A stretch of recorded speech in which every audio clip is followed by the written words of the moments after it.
Hey friends, today's episode is all about AI and how Christians can steward this tool well. Now, I realize that there are a lot of Christians who have said, I'm not going to use AI, I'm not going to engage with it. And I honestly respect that. But the problem is that AI is already so deeply embedded into almost everything we do when we come to a computer screen or an iPad or an iPhone.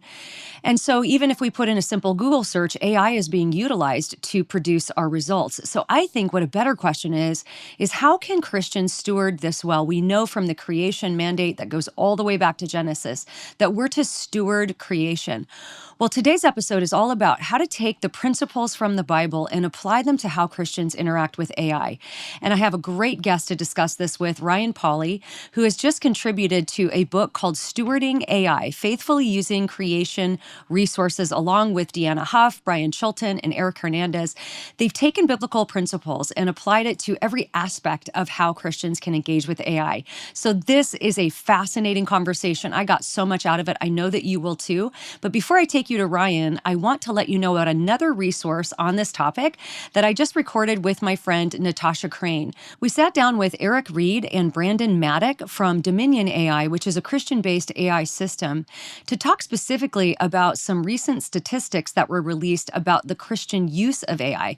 How many Christians actually trust AI? Is AI becoming a replacement for pastors?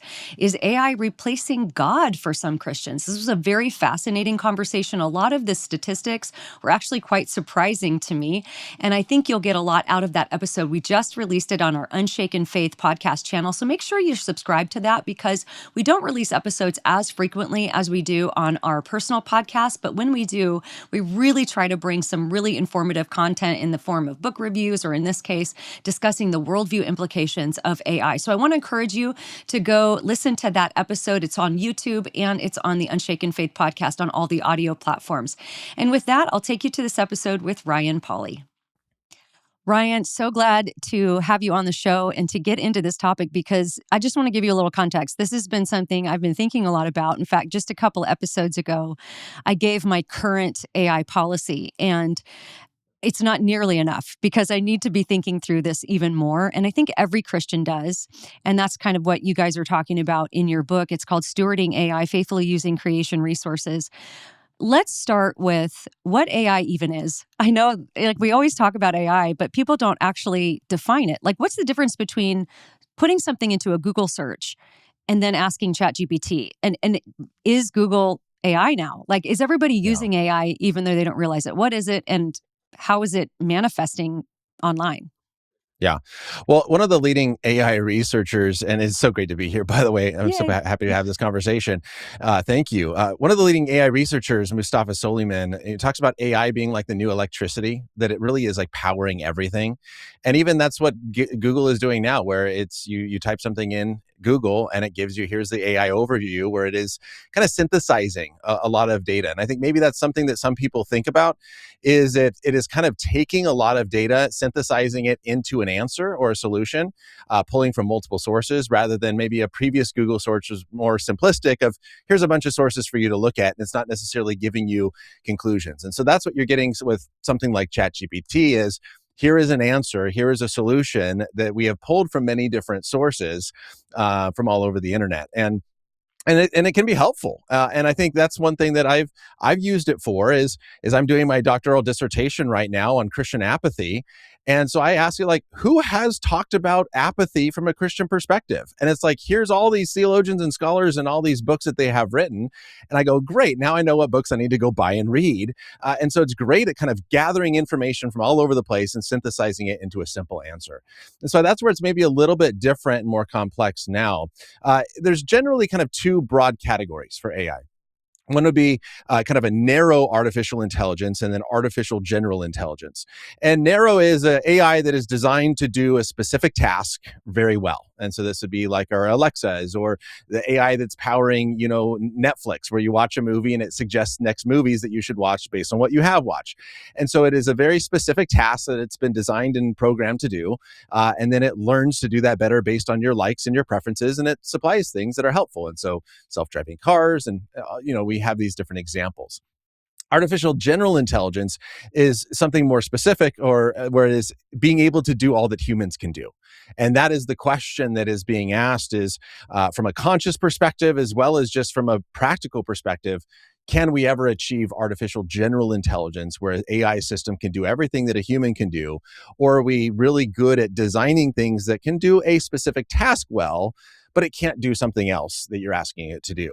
And that's where often we run into those roadblocks with AI where we say, hey, can you get this for me? It's like, I'm sorry, I can't do that. Or it just wasn't programmed to do that sort of thing. So maybe those are a few of the kind of big key differences of what we're seeing today. No, that's really helpful. And I wonder, do you think it will even be possible? Let's say that we get AI to a point where it can do everything a human can do. I think the question we need to also ask is that good? Is that helpful? Is that something that's actually going to be beneficial for society? What do you think about something like that? Well, yeah, that's a big question of what now are we asking it to do, and then how is that affecting us? And so I think there's ways in which AI is being used today that I do think have a negative effect, and we talk about that a little bit in our book, where God is in one perspective, God has created us to create. And so if we're using it to create for us, maybe the common Christian example, and I was just talking to my pastor about this yesterday, where he was just curious of what AI can do. And he plugged in a passage and then it said, would you like me to create an outline on this passage? And he's like, oh, sure. And it says, would you like me to create a printable sheets that you can give to your congregation to fill in for your note page? And it's like, you could literally use it to create everything. And so it's like, if that's what our pastors are doing and not studying scripture and just using AI to create sermons, we clearly see a problem with that. God has created us with minds in order to create things. And so there are some things it's nice that it can do for us, but that doesn't mean it should be able to do everything for us. The deeper challenge, though, I think, is AI is becoming better at mimicking humans. I don't think it will actually be able to do everything that a human can do, namely because we are conscious human beings. And I don't think that AI will ever achieve consciousness. And that's what chapter 1 in our book is about, is that there is a deeper level. So John Lennox, in his book on AI 2084, he talks about this idea of, beavers can create dams really well and bees can create hives really well, but beavers and dams cannot learn to do the opposite. It doesn't matter how much time it has, a beaver will never create a hive and a bee will never create a dam. But humans watching both can do both.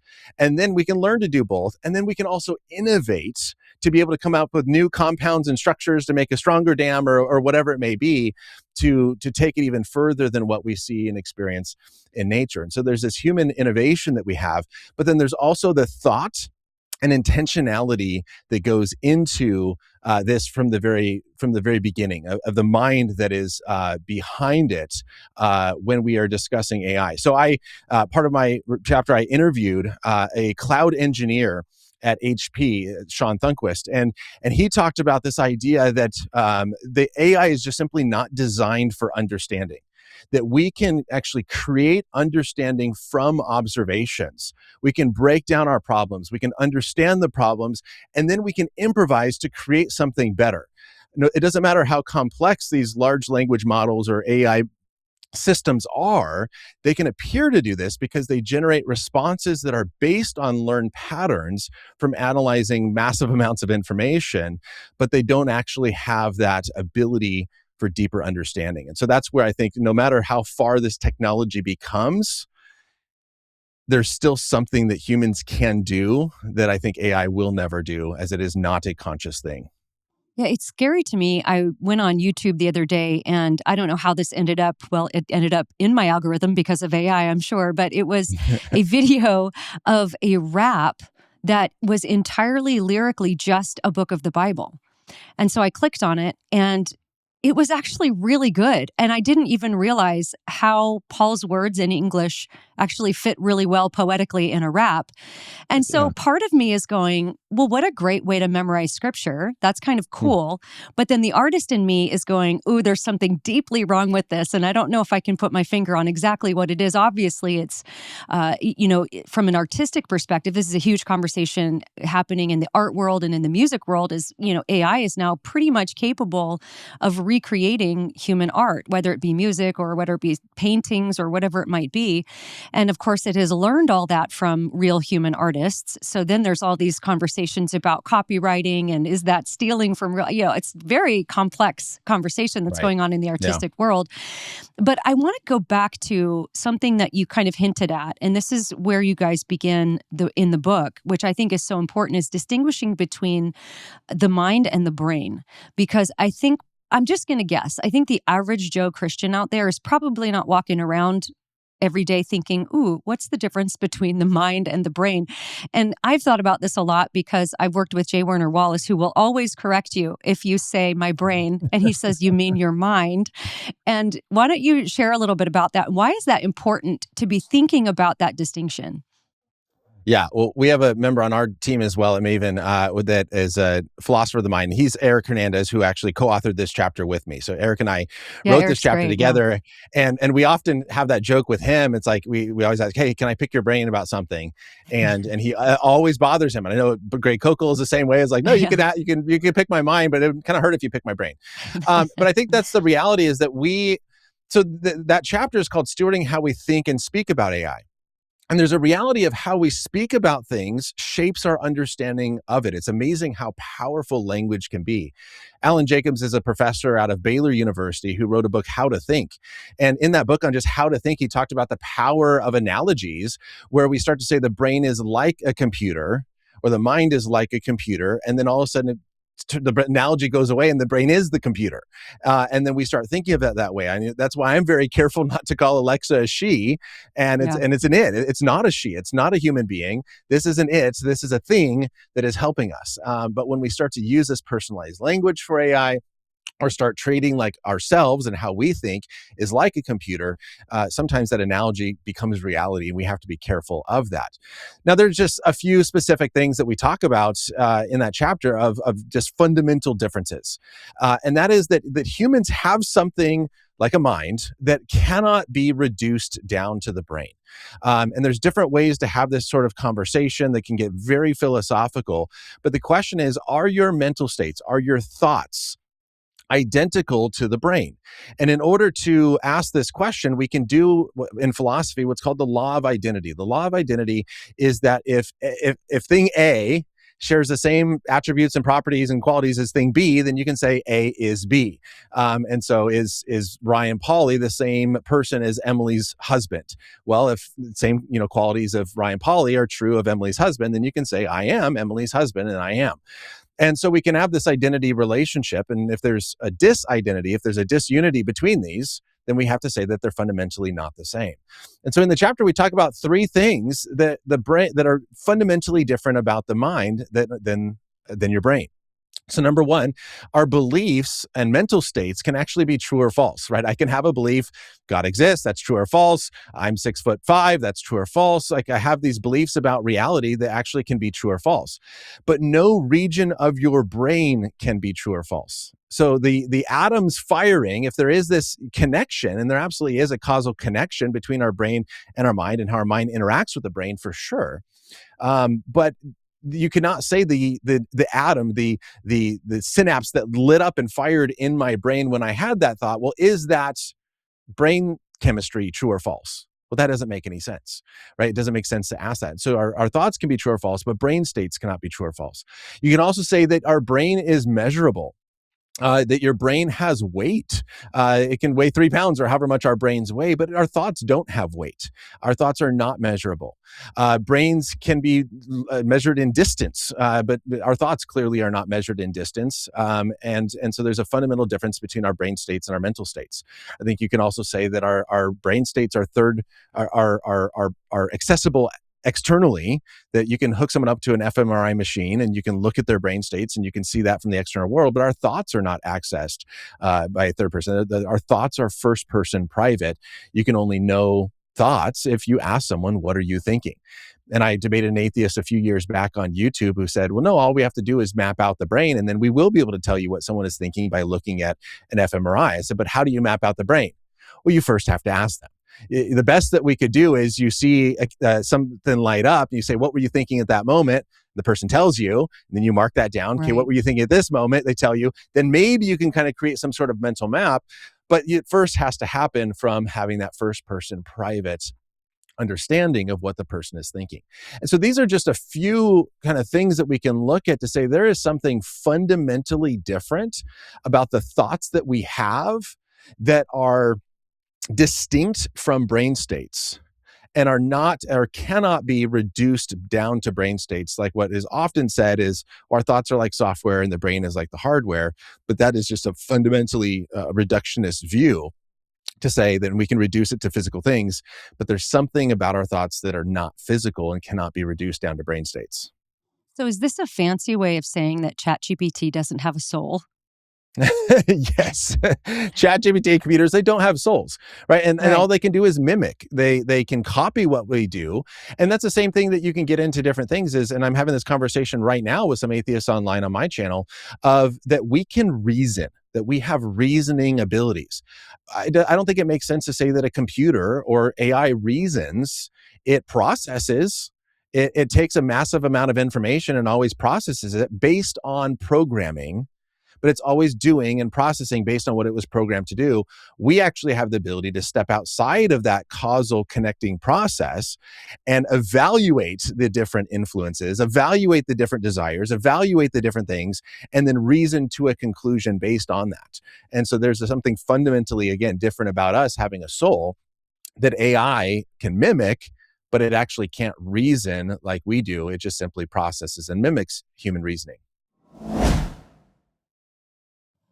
If you've been listening to this podcast for a while, you know that 7 Weeks Coffee is not just a sponsor for me. It is a company that I deeply believe in because of their pro-life ethic and amazing coffee.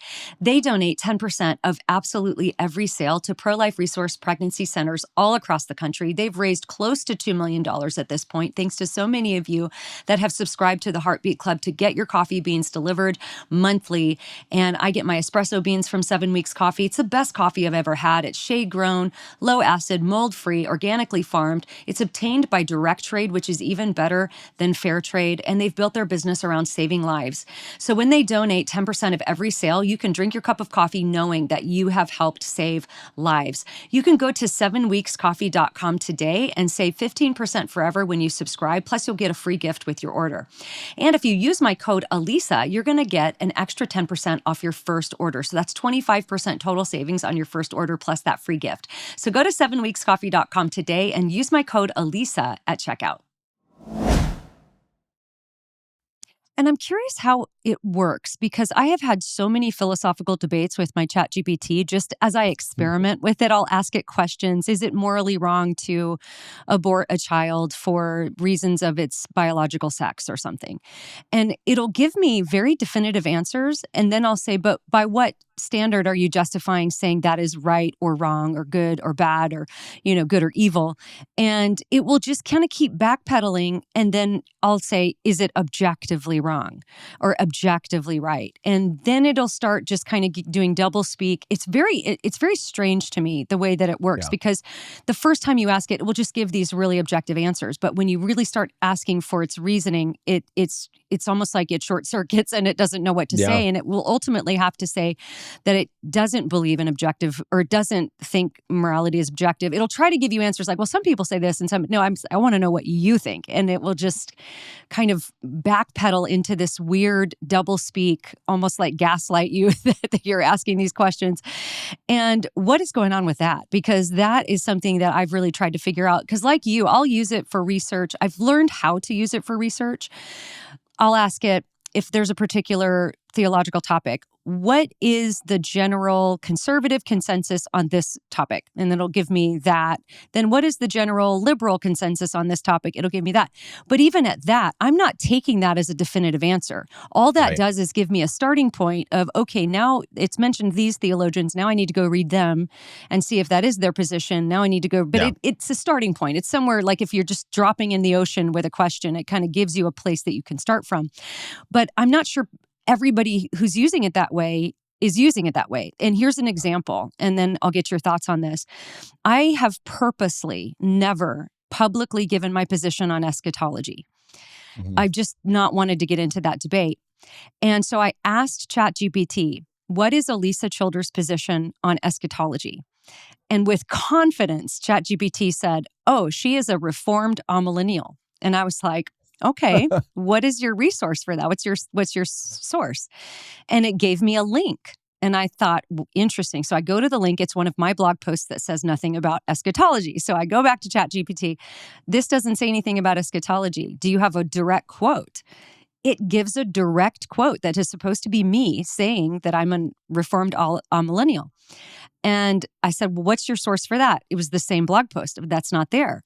And then it occurred to me, this could be somebody in the comments that has said this quote. And that's when I went back to ChatGPT and I said, is this Alisa Childers quote or somebody in the comment section? And then ChatGPT is like, oh, good catch. Yeah, that's actually somebody in the comments. I was like, my goodness, a lot of people would have just taken that first answer and definitively said out and then that could get out in a lot of different ways that I'm this or that.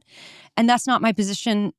Or I'm not saying it's not. I've never said what it is, but I've never said it's that. And so that is something that's actually quite scary because it's almost like if enough people repeat it, it will just give you that answer or something like that. So I don't know. Do you have any comments on that? Well, yeah, there's a lot going on here. And I think the same thing happened to us yesterday. We were actually curious on what information on our family was out on the internet. And so my wife asked some questions about me, and it could give me a lot of information about me as I'm a public figure. And then it said, she asked, who is Ryan's wife? And it said definitively, Ryan is married to Christy Pauly. Oh. And my wife was like, that's interesting. There's no sources. And so she just responded, no, Ryan's wife is Emily. And it went, oh my goodness, I'm so sorry. Thank you for catching that. You're right. His wife is Emily Pauly. My mistake. And so like, it was just so confident, but just making stuff up. Mm-hmm. And that's happened to me in the past where I was trying to find a page. So I had just this book, on my table, and I'm like, okay, where is this quote? I know there's a quote in this book. What page is it on? And so I asked, what page is this quote on? And it said, oh, this quote comes from, and it said a completely different book.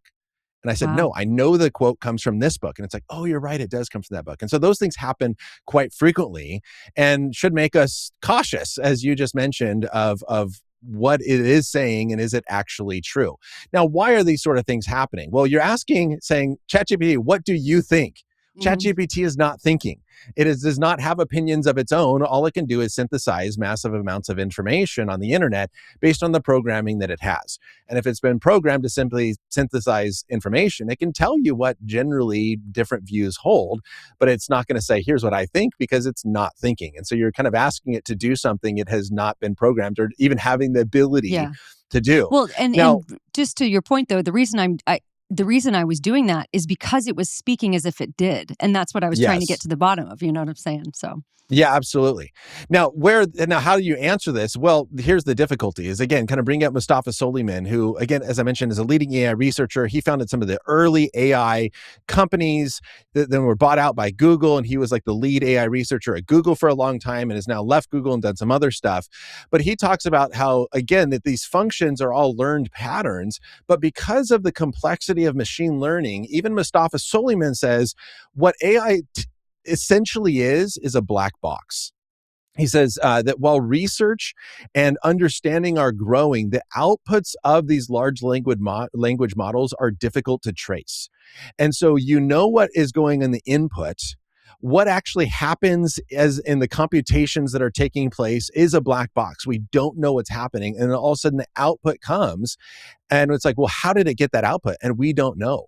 But we know it's completely determined by the inputs and it's determined by the processing that is in that large language model, that we know that there's no thought.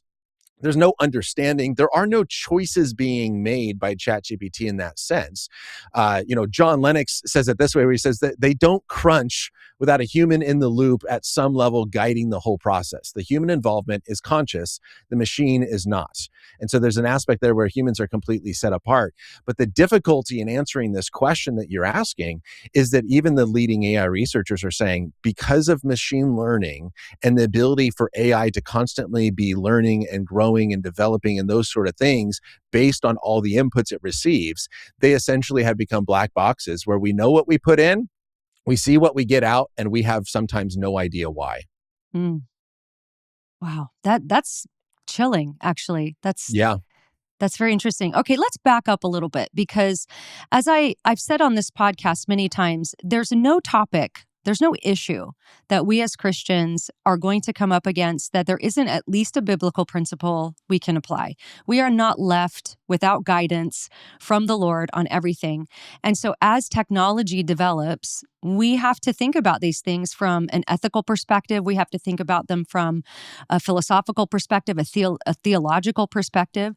But let's just back up even from AI and talk about technology in general, because as technology has developed, even with something like the internet and with Google, it has changed the way we interact with information. So talk about technology, because the chapter you wrote in the book kind of focuses on this question of how do we steward technology in general for human flourishing? How can we, I always think about the scripture that my mom just pounded into my head as a kid: whether you eat or drink or whatever you do, do it all for the glory of God. So if we're going to use technology, we need to use technology for the glory of God. So what is technology?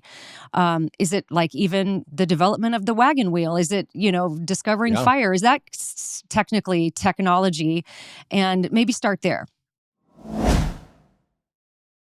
Many of you found this podcast after 2020, when our culture started to hyper-focus on issues of race and justice, and you were looking for resources about how to talk about these things from a biblical worldview. Well, our friends at the Center for Biblical Unity is the gold standard for these conversations, and they've just started a brand new program called Ambassadors for Biblical Justice. This is an alternative to progressive-leaning social justice ideology, and it's so cool. It is a 9-month mentoring program where you can be trained to live out a scripture-rooted vision for justice. You're going to read books, you'll get mentoring by the leading Christian voices in biblical justice, and you'll get practical tools to make a real difference in your community and be able to have conversations about these things with your friends. And all of this is going to be grounded in a historic Christian worldview. So this ambassador program starts in August, and the application deadline is July 31st. So you still got some time to go over to centerforbiblicalunity.com/ambassador. Fill out the application, and if you mentioned that you heard about it on this podcast, the Alisa Childers podcast, you're going to get 15% off of your tuition. Really want to encourage you to take advantage of this amazing resource. Go to centerforbiblicalunity.com/ambassador, fill out the application, and mention that you heard about it on this podcast for a 15% discount. Yeah. Well, so that's a great question. And yes, wagon wheels, shovels, hammers, spoons, those are technology. And so technology can be defined in a lot of different ways, but it really is when humans use, their God-given gifts to create something that can apply to the world and kind of make life easier, shape how we use and interact with reality. There's many different types of technology, and the wagon wheel is one, cars are some, and then we have digital technologies. And so there's many different types of technology. And I think this is where we do have to be careful when it comes to AI and digital technologies is often I ask students. So when I speak on this topic, I'll ask students, is technology neutral? And many say, yes, it's neutral, because all we consider is how something is used. That our phone is going to sit there and you can either post good things on the internet or you can post bad things. And so it's neutral and just depends on how we use it. But I think that's a very minimal view of looking at it, because yes, while use matters, it is far greater than that. John Dyer wrote a book, From the Garden to the City, a great book kind of looking at a theology of technology. And he argues in this book that whatever tools that we use, whether it's a book, a shovel, a phone, virtual reality, that regardless of whether we use them for good or evil, the act of using them forms us physically, spiritually, mentally, and relationally. And so this is where I think in a biblical perspective, if we are going to have wisdom, right? And that's where the book is arguing AI is everywhere. You can't get away from it. It is powering everything. And so there's no I'm just not going to use AI. That's kind of impossible at this point. Yeah. Instead, the question is, how do we do what God has created us to do in stewarding his world? Because we know that when things are not used well, it often leads to human destruction. But if we can use things well, then we can use them for human flourishing. And that's the goal, as you mentioned. And so the recognition think of like a shovel, a simple technology. Yes, there is a good and bad use of a shovel. You can use a shovel to dig some holes and plant some trees and flowers in your garden. You can also use a shovel to bonk someone over the head and kill them, and then dig a hole and bury a dead body. And so there's a moral use that is good and bad on how you use the shovel. But also, the act of using a shovel is shaping reality. You're literally changing dirt and moving dirt around by digging holes. It is also affecting you physically as it builds up your blood, as it puts calluses on or blood pressure. And your blood gets pumping, your heart gets going. It builds calluses on your hands. It works your muscles and makes you stronger. And so the mere fact of using a shovel is also forming you physically. There's a mental aspect, a spiritual aspect, and on how it even shapes our view and understanding of God. What's different about AI and a lot of digital technologies is, as one researcher put it, there is no one with a PhD in persuasive computing trying to program a shovel to get you to dig more holes. But there Wow. are people behind your phones who are literally created or hired to try to figure out how to get you to pick up your phone more and to use your phone more. And so there's a reality of that. We also know that the mere existence of a phone shapes how we interact relationally. I mean, studies have been done that when you go out to dinner and your phone is sitting on the table, that sends a message, especially even if it's face down. But the mere existence of the phone it's a distraction. And we know that they're there. Like, why is your phone out? Especially if it's face up and the screen lights up. Well, what do? We look over at it as if what's happening here in that notification I just got is more important than the face-to-face conversation that I'm having. And so we understand how the mere existence of this shapes and changes reality. If I can tell a quick story really quickly, if we want to talk about even a more basic technology, I mentioned in my chapter air conditioning and how air conditioning has changed how we view neighbors. Prior to air conditioning, people had to go outside. If it was hot and your house is super hot, you had to open up the windows, you had to go outside, get some natural cooling of the natural breeze. And people talk about and argue that air conditioning has shaped how we even understand neighbors, because now when it's hot, we don't have to go outside and we just stay in our nice, comfortable, cool houses and we don't have to talk to people. Well, I'm literally writing this portion of my chapter. I get done with, and it's time for a break. So I take my boys and we go outside and we're playing. And a neighbor comes out who I had not seen in a few months. And I was like, hey, how you been? I haven't seen you for a while. And he's like, yeah, it's just been so hot outside. We're just staying inside, soaking up the air conditioning. And I'm like, you got to be kidding me. Like, there's Wow. just like this instant connection. Like, Yeah. yeah, that is shaping relationships. It's shaping community. The heater has done this. Before central heating, the family had to gather around the fireplace in the living room when the house is cold. Now we have heat pumped to all areas of the house, which is wonderful. It's beautiful. It's amazing. I love that my bedroom is warm at night, but it is now allowed for people to not have to gather around the fireplace to have family time. And now they kind of sometimes can stay in Yep. their separate places. And so there's absolutely a shaping power to technology that we have to recognize. It's not neutral. It Mm. affects us physically, emotionally, mentally, spiritually, just by its mere existence. And therefore, we have to look at what you're asking for these biblical principles of now, how do I use this well? Boy, that point just really hits home when I think about this.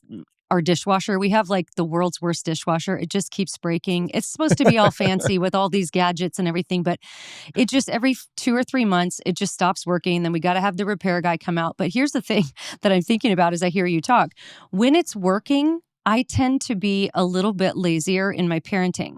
I'll make the kids do the dishes here and there, but it's just so easy to do it. You just put them from the sink into the dishwasher and press the button. But when it's broken, I'm just not willing to do all of that myself. So then I make everybody have you're going to dry, you're going to Yeah. wash, you're going to do this. And that's actually better for them. And that's better parenting. But you're right. It's like the temptation to just take the easy way or not be together as much. I mean, that's even as much as a dishwasher or laundry or little things like that seem just like we take them for granted because everybody has a dishwasher pretty much. Well, not everybody. In fact, I've watched some homesteaders that are opting to purposefully not have a dishwasher. And I'm Yeah. kind of thinking, I thought they were crazy. But after talking to you and thinking about this, I'm like, actually, maybe they're onto something. So you think about something like a dishwasher, even that being not entirely neutral, an air conditioner, but even more so AI, because like you mentioned, there's actually active agendas happening behind the scenes to get you to do things, to get you to buy things, to get you to engage in certain activities. It fascinates me how I can do one Google search about something that has to do with my phase of life. And then within seconds, I'm inundated with ads on Instagram for, perimenopausal, whatever it might be. And they're just making assumptions about me. Is it hair loss? Is it this? What are you going through? And they're trying to get me to click on something.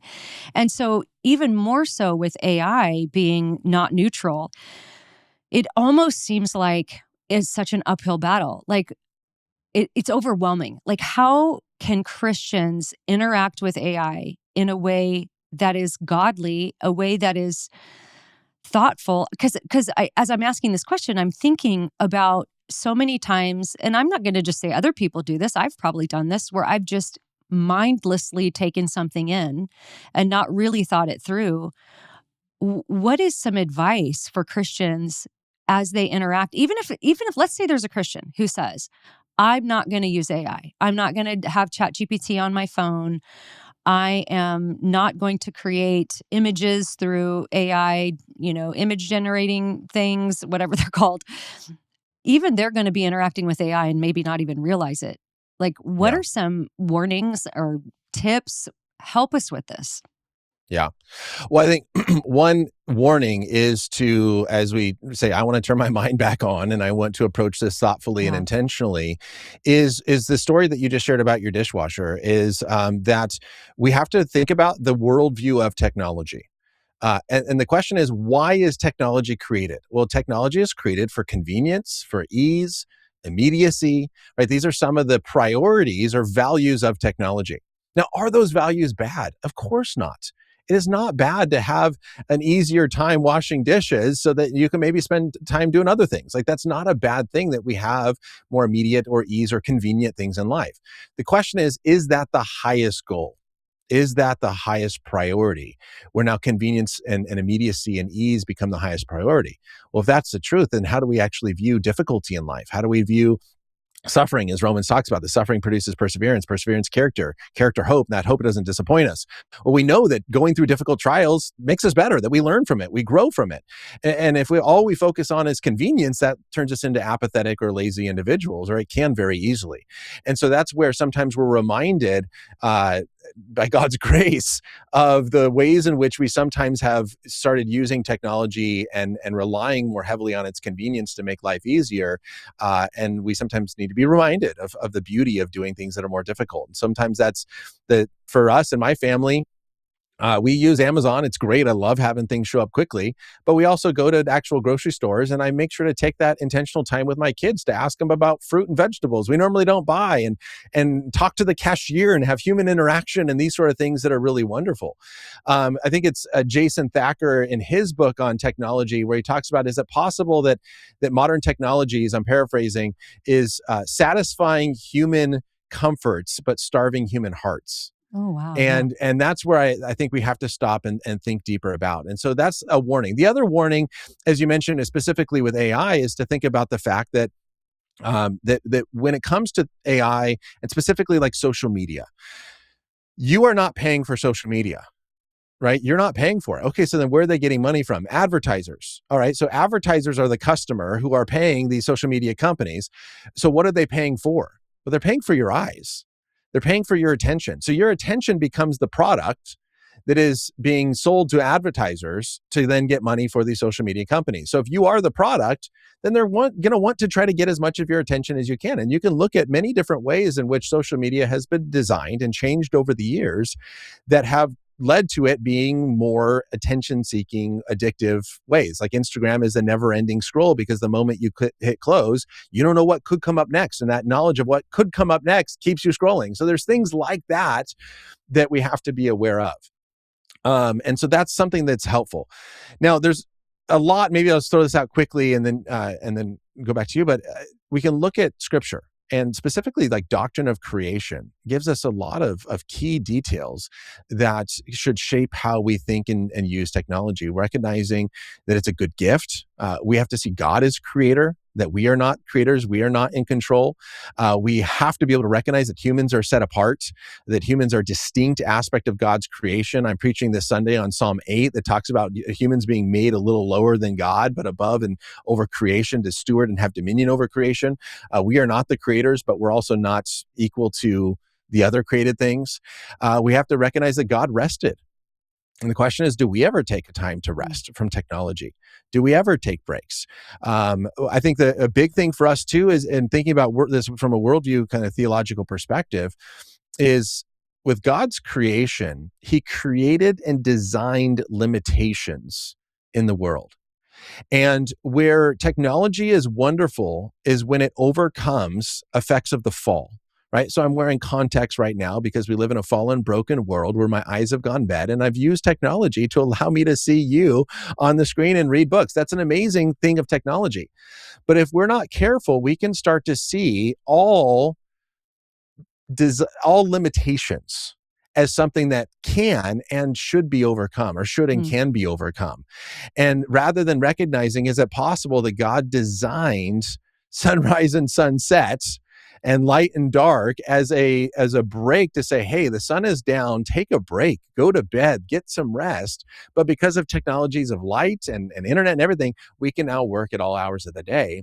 And is it possible we've actually overcome these designed limitations to never actually stop? And while we have all these technologies designed to help us get things done faster so that we can get more rest and more breaks, we actually just fill up that time with more work and more stuff.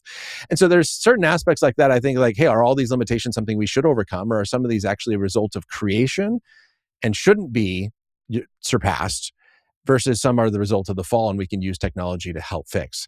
And so there's a lot that we can look into biblically to try to shape how we understand this, and the importance of human physical interaction can never be replaced by something digital.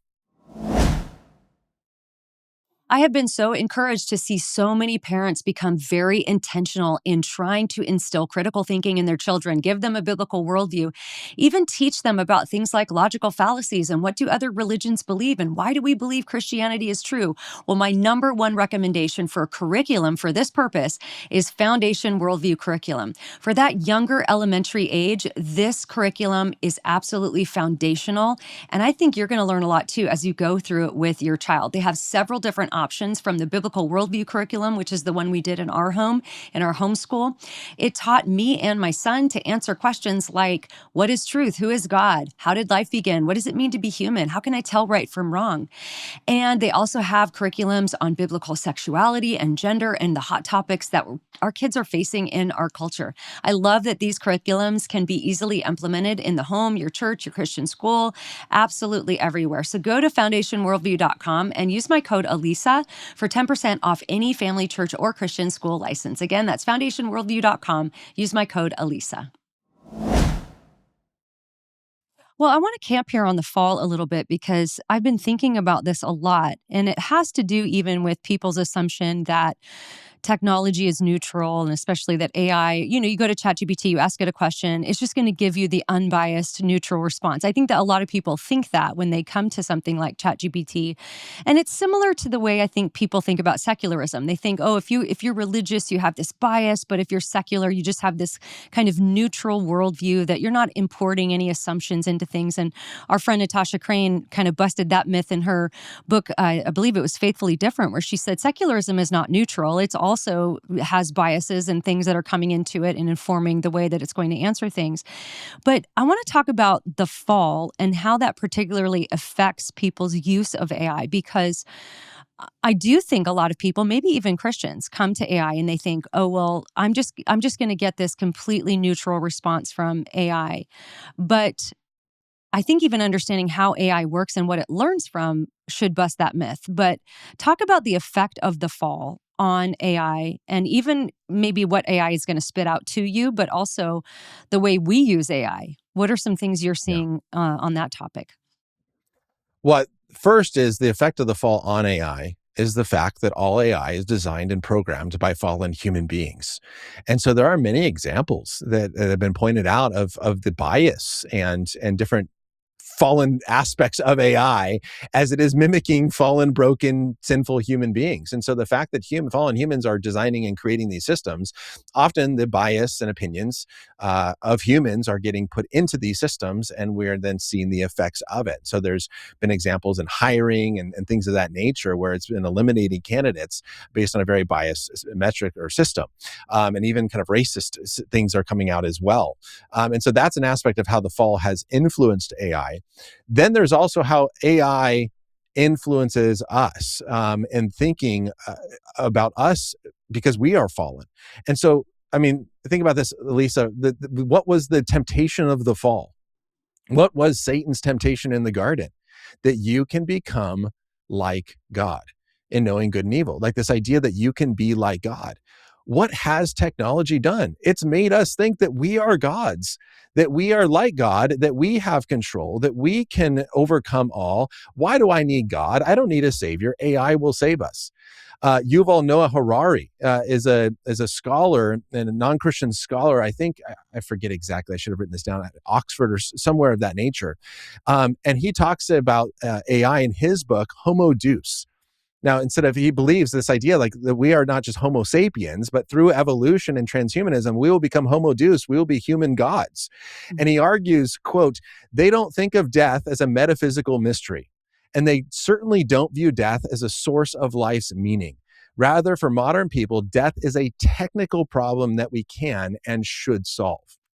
And so this idea of, look, this is why thinking and speaking about AI is so important, is if we start to see everything as a technical issue, if we think of this physicalistic sense of the world, that everything is physical, that surely science and technology, being physical things, should be able to solve all the problems. We've been able to solve a lot of problems through AI and technology. Now we start thinking we can solve all of our problems, and there's no longer a sin problem. There's no longer a human death problem as a result of the fall.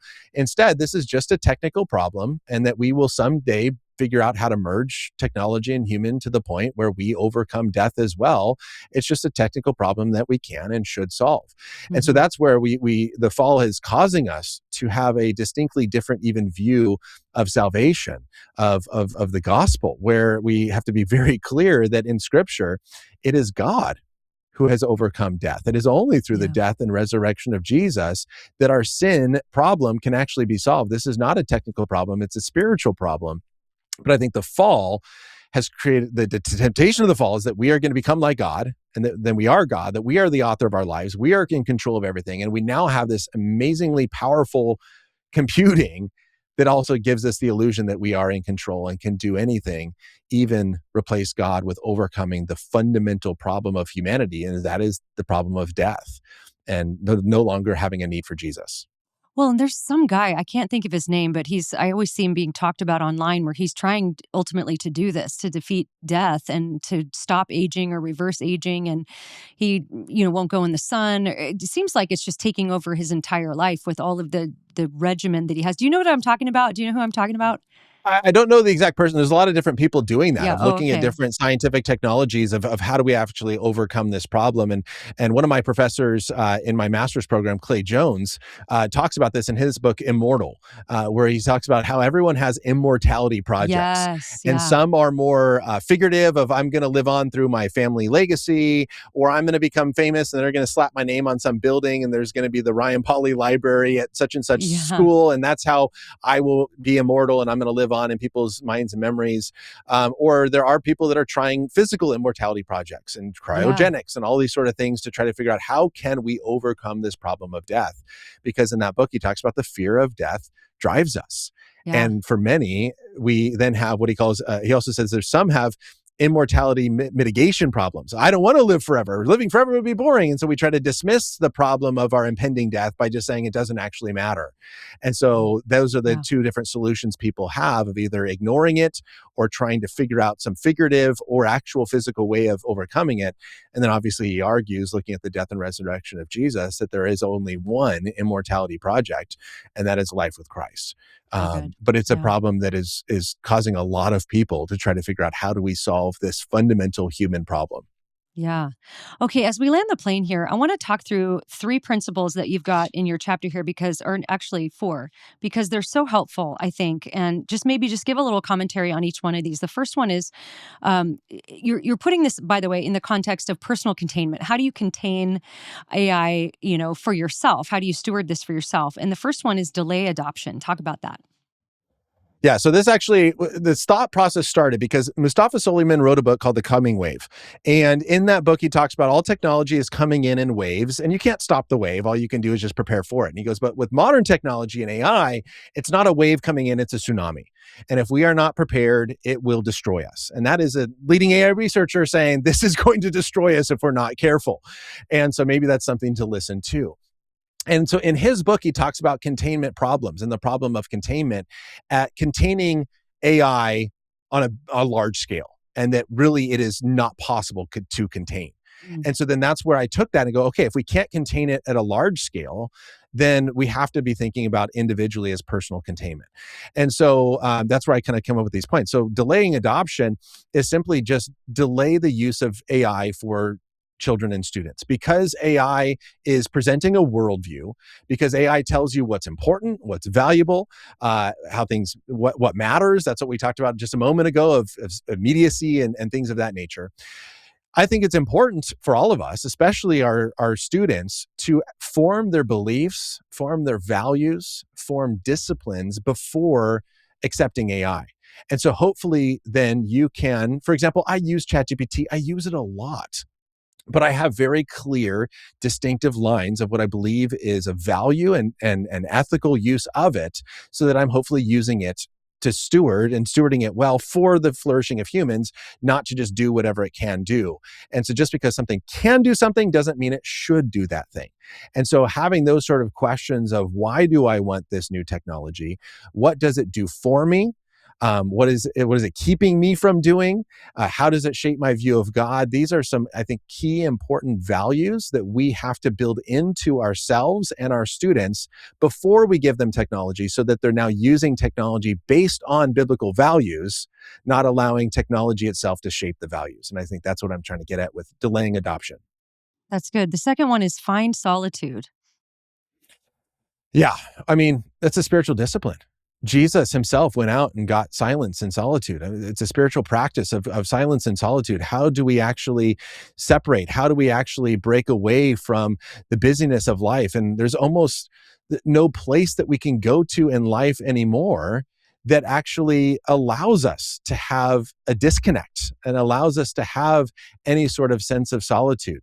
And so I think when we are looking at this idea, what I'm trying to help people think about is there a moment where you're disconnected? Is there a moment where you actually get away? Is there a moment where your mind is actually clear? If we have technology constantly giving input, where we never disconnect, then there's never a time for us to think for ourselves, for us to try to practice any sort of spiritual disciplines, for us to think about what's important, for us to have that space to be bored and to wonder, because something is constantly coming into our minds. When I speak at Summit Ministries, I know you do as well. I speak on entertainment culture. I play a song from 21 Pilots titled Car Radio. And the whole song is about how his car radio was broken and how he had to sit in silence and it drove him crazy. And he said, the quiet is violent. I can't hide from what I feel. There's no place to, and it's just, how often do we use technology to distract us from actually dealing with the difficulties of life? How often do we use technology to fill every single moment to give us the appearance that we are being productive, but we're actually not? Versus, do we have deliberate, intentional times of living fully in the moment, rather than constantly filling it with technology use? And I think something that was very interesting in this, and if I can give two quick stories, is one, the Masters golf tournament. Some pictures just surfaced as they just played the Masters not too long ago. I guess it's against the rules to have a phone at the Masters. Oh, wow. And so you look at pictures of when the guy wins the Masters and he's on the green celebrating his championship, and all the people are like looking and intentional and celebrating. They're there in that moment. And then you look at other sports competitions of, someone hitting the game-winning shot, and all you see are phones in front of people's faces.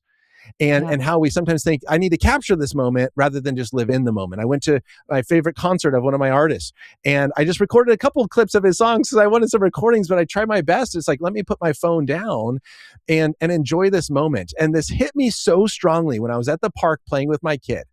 And my 4-year-old son goes, Dad, record me going down this slide. And so I pick up my phone to record him. And then I thought, is this what my son is going to see at all key moments of his life? Wow. When he is having some huge moment on a stage, in a play, in a song, in a sports competition, when he looks over at Dad, is this what he's going to see? Yeah. Wow. Or is he going to see his dad's face going, yes, son, I'm here? Is it more important to be in the moment with my son, or is it more important to capture that moment? Now, I think we should capture some things. I'm not against taking videos and recordings, but I think, are we ever taking that break and finding solitude from technology to just spend time with God in prayer.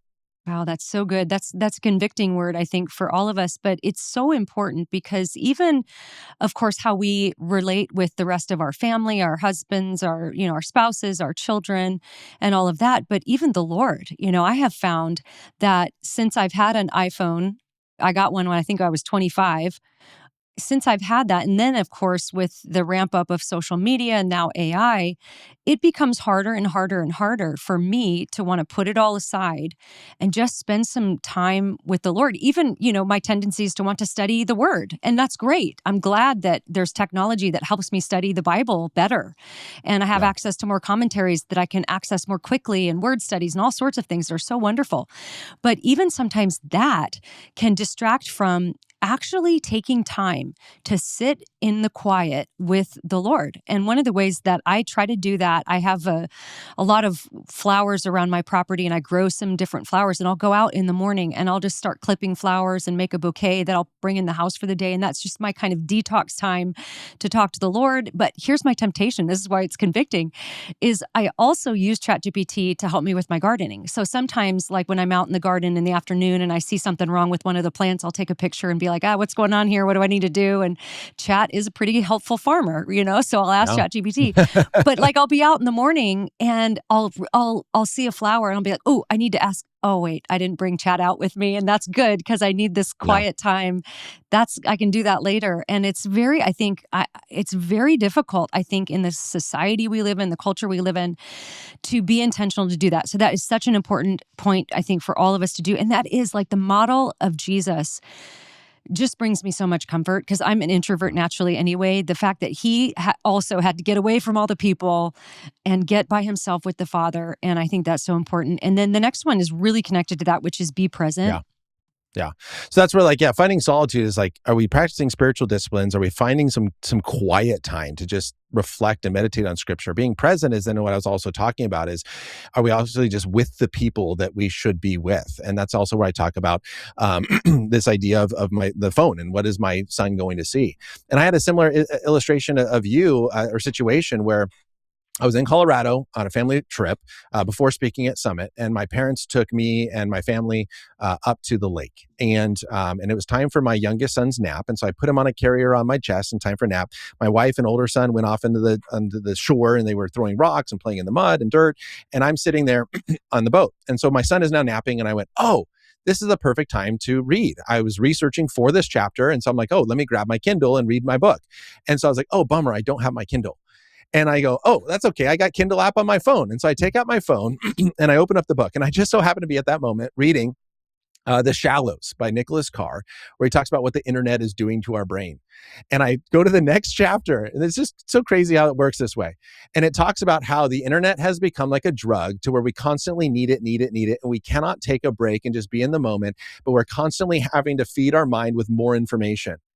And I stopped, and I'm in the beautiful mountains of Colorado, sitting on a boat in this lake. And I went, why do I feel like I have to spend this moment of 30-minute nap of my son on my chest doing more research and reading? Why can I not watch and enjoy watching my oldest son play in the mud, skip rocks, and look around at the mountains and the beautiful creation around me? And it just shows how much that it is shaping even me as I'm researching for this chapter and doing the very things that it says that it's doing to us. And so that's where it's saying, hey, can we be present in that moment? Can we actually put our phones down at dinner? Can you put your phone away? Maybe not even in your pocket because you feel it buzzing in your pocket, and just be present and show the people that they actually matter. There's a quote that I love on this, and it comes from John Dyer's book. From the garden to the city. And here's what he says. He goes, spiritual depth requires the ability to pray for more than a few minutes, to memorize and meditate on scripture, not search for it online, and to love God with our hearts and minds. This means that we must be careful to cultivate and retain the skill of thinking deeply, reading, and sincerely contemplating the things of God, something that attention technologies do not value. Faithfulness also requires that we can sit with a person and deeply listen without being distracted by a phone or wearable. There may be no greater Christian witness in our time than someone who can truly master the art of listening well in an age of constant distraction. I think he absolutely hits it on the head right there with that idea. Yeah, and especially as our kids grow and learn how to interact with the world and learn how to interact with technology, I think this is so important. And the final one here is take breaks. Is there a practical way to do that, even as a family? I know that one of the things that we do is we don't have phones, obviously, at the dinner table. And part of my thinking on that is obviously for the reasons that we're talking about, but also because I want to reinforce with my kids and everything that when they're at somebody else's house, it's rude to pull out your phone when there's a conversation happening, that sort of thing. So what are some practical things families can do and individual people can do to take breaks? Yeah. Well, I think this is something that we have to have accountability for. And I love the fact that I'm married to a wife who cares deeply about this. And so, like I said, I struggle with these same issues. And so there's times where my wife is like, hey, can you put your phone down? Like, can you be present? And it's like, yeah, I get so distracted by the next thing I have to do or the email that just came in. And that's the problem with many technologies today is I get my email on my phone and I get my text messages and I get Yeah, everything that has to, and every, notifications. I have most, and that's actually one key detail is turn off your notifications. Um, when that's good. Yeah. technology is something that you should be using, not it trying to use you in a sense. And so, if notifications are turned on for every single app you have, then your phone is constantly just saying, check me, check me, check me, check me, check me, look here, look here, look here, rather than saying, no, I'll look when I want to look. And so I have notifications for email turned on and for text messaging. And that's pretty much it. No social media or anything. I'll check Instagram when I want to rather than it telling me that I have to check it at this moment. And it's funny because all the apps are like, your notifications aren't turned on. Don't you want to be stay up to date with what's happening? It's like, no, I'm good. And Yeah. so that's Good. one way That's to good. kind of take breaks. The other is what you mentioned is having intentional times throughout the day, and even days of the week. So for me, all social media is blocked on Saturday and Sunday. To where I don't have Mm, access, and phones can set that up to where it's like, hey, I don't want to do this. Email is blocked on Sunday. It doesn't matter if it's a work email or an email from one of my students. I'm sorry, you're not getting a response on Sunday. And good. so, how do we have those intentional breaks? One thing I love is like our car that we have has the ability to where when you turn on the car, the radio doesn't turn on as the first thing. And you actually have to intentionally turn it on versus my other car just instantly comes on. And so the question is maybe there's a day of the week where you're driving your kids to school where you don't turn on music or something. And you actually just ride talking to each other instead of listening to something and distracting yourself as you go. And so I think those are some habits that we can do of screen free times of the day, screen-free meals, even screen-free zones of your house. Another one of my neighbors, as I was writing this chapter, I thought he only had two daughters, and it turned out he had three. And I said, "Oh, I've never seen your oldest daughter." "Oh, well, she never comes out of her bedroom." "Well, Oh, why not?" "Well, because she's got a TV in her bedroom. She's got her oh phone and her yeah. laptop in her bedroom. She's got air conditioning and heating in her bedroom. Why would she come out unless she's hungry?" And so, and he even recognized that. And so that's a reality of like, maybe there needs to be some screen-free zones. Like your bedroom is for sleeping, not for just staying and watching TV. And so that's something to think through practically as well. And so, are we actually intentionally taking breaks? And maybe it even gets into maybe it's a one day a week or a couple hours during the week that you take a break, but maybe there longer times where maybe once a quarter are you taking a weekend off? Once a year are you taking a week off? Is there a time where you actually just shut your phone down? And that's one thing that we do on Maven trips is that we tell students you can't have your phone for a whole week. We're Yeah. taking it away on Sunday and you don't get it back till the next Saturday. And it's amazing what happens when you actually disconnect for an entire week and how intentional people get with those around them. And you start to see things and recognize things that you wouldn't normally have seen or recognized because you're not distracted about what's happening somewhere else and you can actually be present in the moment. So good. And that's a perfect segue to talk about the Maven trips. Just take a second here and let everybody know about these trips because my daughter, of course, went to Utah with you and got Yeah. her phone taken away for a week, which it's so funny because to be on the other side of that, like I was thrilled. I was like, yes, that's wonderful. But then I was like, but wait, I can't ask her how she's doing. But actually, that's good too. Because I remember I was in third grade when I went on my summer camp, at church for a whole week. And I couldn't talk to my mom for a week either. And I was only in third grade. And it's good for our kids even to get that sense of independence and figure out, okay, I can't run to mom with this. I got to go somewhere else. I got to interact with the people around me. And so talk about these Maven trips because they're so good. And do you do the Utah one? Do you also do the Berkeley one or just the Utah one? So we don't go to Berkeley anymore. Okay. Well, So talk yeah, about so the I know, trips for people and how yeah, they can learn about more. Yeah. Well, and to your other point as well, is you mentioned sometimes we get more pushback from parents or as much pushback from parents taking away the student's phone as we do the Interesting. students. Because again, that connection of, but I can't check on my student all the time. I It's like, prayed more that they're week than okay. I normally do. So it was good for me too. Well, and amazing again how this technology does Yeah. something amazing. It keeps us connected. It makes us know that our kids are safe. Yeah. But is it possible that it keeps us from relying on God and Yeah. saying, God, I trust you with my student? And again, that's how we think about this idea of it's not just how you use your phone, but the mere existence of it is shaping and forming you spiritually. And I think that's another example. Yeah. So, yeah, I know you recently had Brett and Aaron on the show, the founders of Maven. And so I've had the privilege. Brett hired me as one of the field guides in 2017 when Maven was launched. And so since 2017, now coming up on, I guess, 9 years, I have been leading these trips. And then back in 2023, I took over as the director of immersive experiences. So we have what we call the immersive experience program that includes a biblical trip, and that is focused on what do Christians believe? And that goes in depth into theology. And that one is the one that your daughter went on to Utah, where we engage in theological conversations with members of the Mormon LDS Church. We also have an apologetics trip, and that's going to focus on why do we believe it. And that one now goes to, instead of Berkeley, that one we can lead to Los Angeles, to Santa Cruz, California, Flagstaff, Arizona, Boulder, Colorado, which is where I'll be next month, and now Asheville, North Carolina. And so that one, we're trying to create locations across the country, no matter where groups are from, that they can train their groups and take them to hopefully somewhere close and have a few strategic places around the country. And that one, we don't just engage with Mormons on theological questions, but we bring in unity pastors and Unitarian Universalists and atheists and Muslims. We go to a mosque. And so that one is more of introducing students to a wide range of beliefs, going onto college campuses, and having conversations trying to help them point to the gospel and show that Christianity actually is true and why we believe it.